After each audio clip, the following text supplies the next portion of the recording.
Stock market, money trading, long term investment, online earning applications, ये सब financial चीज़ों को तो आपने सुना होगा, बट रियल प्रॉफिट और मनी तो नॉलेज है। So let begin. कुछ लोगों ने मेरे से ये सवाल पूछा है कि चंद्रयान-3 जो कि इतना खर्चा कर जिसको लॉन्च किया गया, इसमें कोई इंसान क्यों नहीं है भला? अगर कोई इंसान जाता चांद पर तो इससे तो हमारे देश का और भी ज़्यादा नाम होता। आफ्टर ऑल जो आज से 50 साल पहले ही वो टेक्नोलॉजी आ गई थी जिससे कि इंसान चांद पर उतरने में सक्षम हुआ था।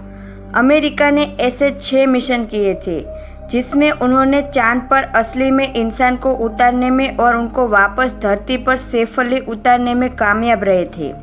सबसे पहले 1969 में अपोलो 11 नील आर्मस्ट्रॉन्ग और बज एड्रिन ये दोनों मिशन को लीड करके पहले इंसान जो चांद पर पहुंचकर एक हिस्ट्री कायम की, पहली बार चांद पर एक्चुअल में कदम रखा है। और इस मिशन में वो 21 घंटे 36 मिनट तक चांद पर थे और खुशी के मारे वो कूद रहे थे अपने ही स्पेस सूट में। उसके बाद से 1969 में ही अपोलो 12 मिशन हुआ और ये भी कामयाब रहा। जब अमेरिका ने 2 बार सक्सेसफुली इंसान को मून पर लैंड किया और सक्सेसफुली वापस लाया सेफली, तो मानो अमेरिका के लिए ये चीज़ एकदम आम हो गई थी।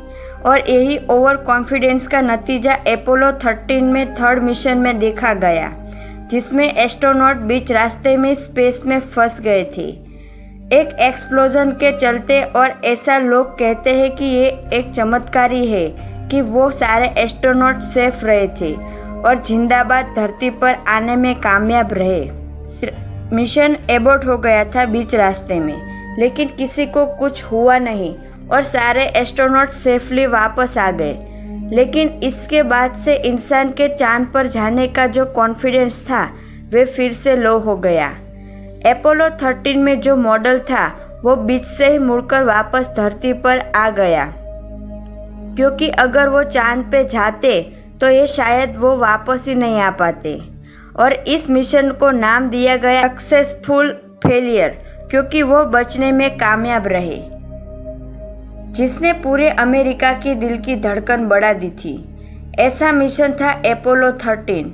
1971 में फिर अपोलो 14 हुआ, फिर से कॉन्फिडेंस गदर किया और इस बार ये मिशन सक्सेसफुल हुआ।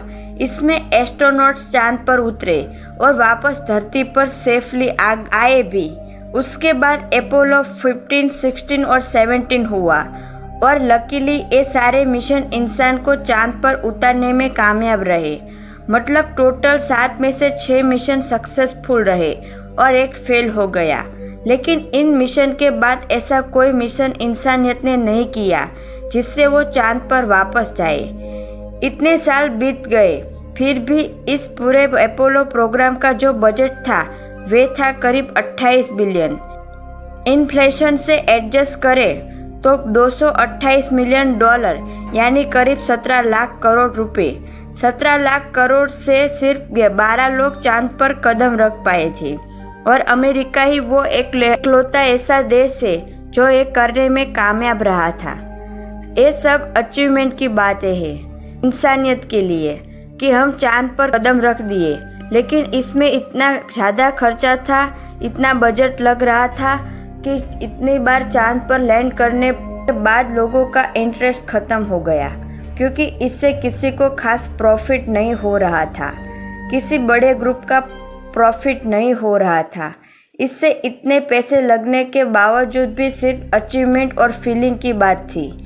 इसरो का अगर आप बजट देखोगे तो वो करीब 12,000 से 13,000 करोड़ रुपए के आसपास है, लेकिन चाहिए कितना? 17 लाख करोड़। जितना पैसा खर्च होना है इंसान को चांद पर भेजने में, उसका 1% भी एफर्ट नहीं होता है इसरो को। और यही कारण है कि चंद्रयान-3 में इसरो ने इंसान को भेजने के बारे में नहीं सोचा। ऑफ कोर्स भविष्य में ये चीज होगी, जब बजट्स बढ़ेंगे और ये मिशन सक्सेसफुल होगा तो पूरे विश्व में कंपेयर करें तो भारत की जो अचीवमेंट है वो दिन व दिन बढ़ते जा रही है।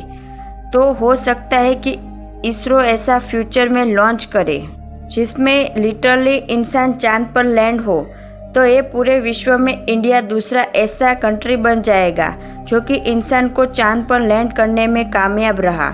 लेकिन एकदम फ्रैंकली बोलूं तो बजट ही वो कारण है जिसके चलते ऐसा नहीं हो सका है। तो ये था आंसर इस सवाल का कि चंद्रयान 3 में कोई इंसान क्यों नहीं बैठा। एक और फन फैक्ट कि एस्ट्रोनॉट्स जब चांद से लौटते हैं तो उनको 3 वीक्स के लिए क्वारंटाइन कर दिया जाता है, ताकि ये पता लग पाता है कि वो अपने शरीर पर किसी फॉरेन चीज को तो नहीं ला दिए जिससे इंसान को खतरा है। चैनल को सब्सक्राइब करके बेल आइकन जरूर ऑन कर लेना। Thank you so much for watching this video.